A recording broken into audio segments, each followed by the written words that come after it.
Olá, sejam bem-vindos a mais um vídeo aqui da Fatos Desconhecidos. Você tem ideia de como deve ser viver na cidade mais isolada do mundo? Imagine morar em um lugar que não tem aeroporto e que a civilização mais próxima fica a mais de 2.000 quilômetros de distância e que leva 7 dias de barco para chegar até lá. Pois é, essa é a realidade das pessoas que moram na ilha de Tristão da Cunha. Mas antes da gente falar sobre como essas pessoas vivem lá, a gente precisa fazer uma viagem no tempo. Irmos lá para 1506, poucos anos depois dos portugueses terem invadido o nosso Brasil. O arquipélago foi descoberto por um navegador português chamado Tristão da Cunha, que deu seu próprio nome à ilha. Então, quer dizer que ele chegou à ilha e construiu uma cidade? Não, nada disso. Para falar a verdade, ele nem chegou a atracar na ilha, porque o lugar tinha penhascos de 600 metros de altura e era praticamente impossível desembarcar por lá. Durante mais de um século, ao menos segundo a história da ilha, ninguém voltou ao local, nem mesmo o próprio Tristão da Cunha. Até que, em 1767, uma navegação voltou à ilha. Depois, navios ingleses foram até o local e fizeram a primeira cartografia de lá. Nessa época, eles notaram a presença de uma cachoeira e um lago no norte da ilha, mas ninguém ousou morar em um local tão isolado do resto do mundo. Foi só em 1810 que Jonathan Lambert, o primeiro colono da ilha, aceitou o desafio de morar lá. Durante 2 anos, Jonathan foi feliz no local. Ele até mudou o nome de Tristão da Ilha, que passou a se chamar por pouco tempo como Ilha do Refresco. Mas em 1812, Jonathan Lambert acabou morrendo em um acidente marítimo. Durante os anos em que ele viveu na ilha, Jonathan conseguiu muitas riquezas vendendo óleo de leão marinho para navios que trafegavam pela região. E muitas histórias contam que boa parte dessas riquezas ainda estão escondidas na ilha. Pouco tempo depois, exatamente em 1815, um grupo de britânicos se instalou em Tristão da Cunha por um motivo curioso. Eles queriam impedir que a ilha se tornasse base para uma operação para resgatar Napoleão Bonaparte, que estava preso e exilado na ilha de Santa Helena. Com o passar do tempo, marinheiros naufragados, pessoas de toda a Europa e mulheres de outras ilhas também passaram a habitar Tristão da Cunha. Com isso, o lugar começou a ficar cada vez mais habitado. Enquanto em 1816 a ilha tinha apenas um punhado de pessoas, em 1886 havia 97 pessoas morando no local. Em 1961, Tristão da Cunha abrigava 264 moradores. Esse ano ficou marcado na história do povo local, porque começaram a surgir sinais de que o vulcão da ilha estava um tanto inquieto. Surgiram muitos terremotos, seguidos de uma enorme fenda que se abriu no chão e começou a exalar gases tóxicos. Por causa dos riscos de erupção, a ilha foi completamente evacuada e os moradores foram para a cidade do Cabo. Os habitantes só voltaram ao local em novembro de 1963, quando cerca de 200 pessoas, incluindo algumas que tinham nascido em Tristão da Cunha, voltaram para a ilha. Como é que essa ilha está hoje, hein? Existe uma cidade em Tristão da Cunha chamada Emburgo dos Sete Mares. Só para vocês terem uma ideia, a ilha é tão isolada que fica a 3.500 quilômetros de distância da costa brasileira e 2.800 quilômetros da costa da África do Sul. Por causa da sua localização, chegar até a ilha de Tristão da Cunha não é nada fácil. Se um dia você quiser se isolar do resto do mundo, será preciso pegar um avião para a cidade do Cabo e depois pegar uma embarcação em direção à ilha, já que não existe aeroporto e nem aviões, com destino a Emburgo dos Sete Mares. A burocracia também não ajuda quem quer visitar Tristão da Cunha. Por ano são feitas apenas 10 viagens de barco e cada uma delas leva apenas 12 pessoas. Como eu disse anteriormente, a viagem dura cerca de 1 semana e por se tratarem de barcos mais simples, o trajeto parece se tornar ainda mais longo e entediante. E se você quer visitar a ilha, fique sabendo que por lá não existem hotéis não, viu? Nem restaurantes e muito menos bares.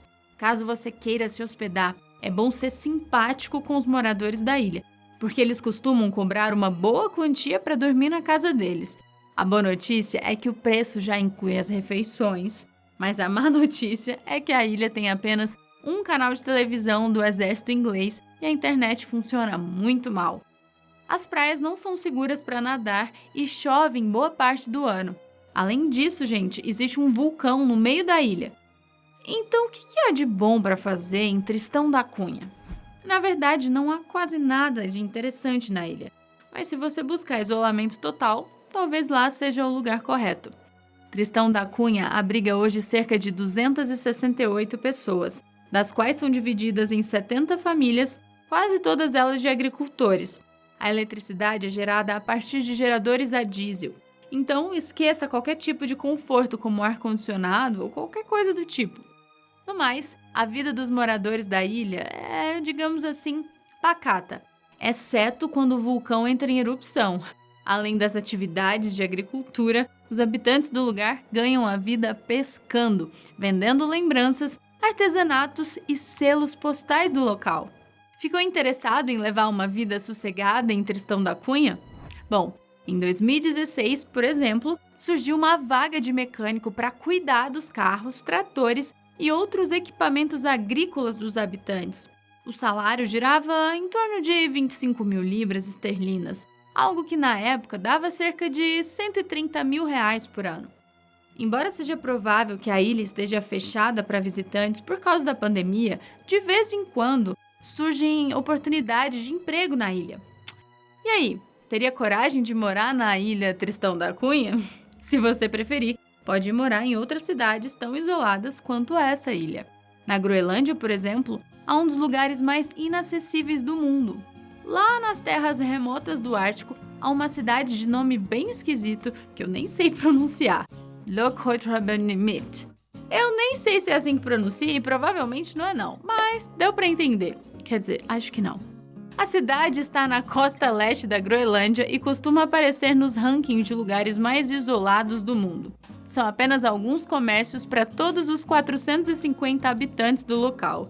E quem costuma visitar o local tem como objetivo entender como as pessoas vivem no meio da natureza selvagem. A população local recebe muito bem os turistas e compartilha com eles as suas experiências, principalmente como é viver de caça e da pesca. Os povoados do arquipélago das Aleutas se espalham pelo sudoeste do Alasca até a Rússia Oriental. Entre elas existe uma em específico chamada de Adak, que tem menos de 300 habitantes.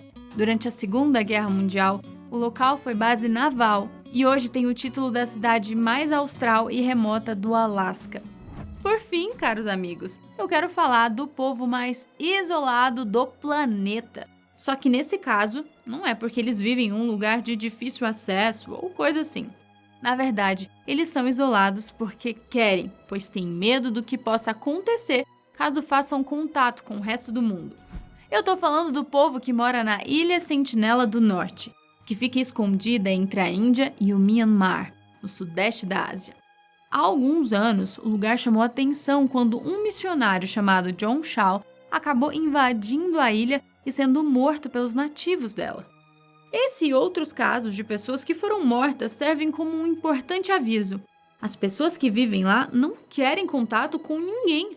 A ilha é considerada um dos lugares mais isolados do mundo há muito tempo. Tanto que existem registros árabes e persas que diziam que a ilha era habitada por canibais e que, por isso, ninguém deveria circular pela região. Não se sabe ao certo quantas pessoas vivem no lugar, que tem cerca de 72 km². Em 2001, durante o Censo Nacional da Índia, o governo nacional até tentou contar quantos sentinelas vivem lá. Mas devido à agressividade dos nativos, a contagem não passou de algumas dezenas. Também não se sabe como é a vida nessa ilha, mas especialistas afirmam que eles vivem de uma maneira bem rudimentar, com ferramentas feitas de pedras, ossos e animais e fragmentos de metal.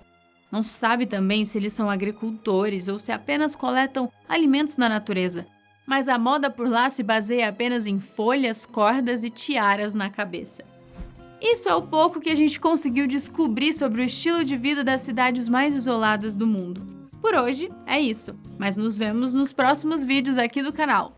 Um super beijo e até mais!